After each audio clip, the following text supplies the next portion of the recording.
Welcome to Let Me Fix This. Enjoy the video. In this video, I will show how to make purple coleslaw. Start by rinsing and shredding 1 small head of purple cabbage and 2 medium carrots.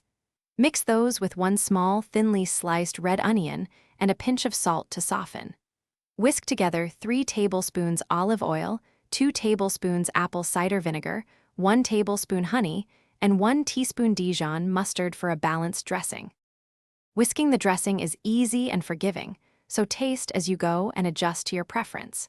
Use 3 tablespoons olive oil and 2 tablespoons apple cider vinegar for a bright base. Add 1 tablespoon honey and 1 teaspoon Dijon mustard for balance, then season with salt and freshly ground pepper.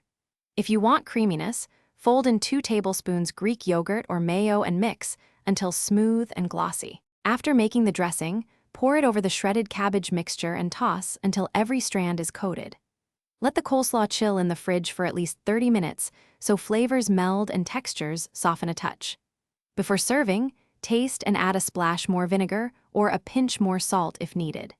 This keeps best within 24 hours for optimal crunch, though leftovers still taste great on sandwiches. Thanks for watching. If you found this helpful, don't forget to like and subscribe.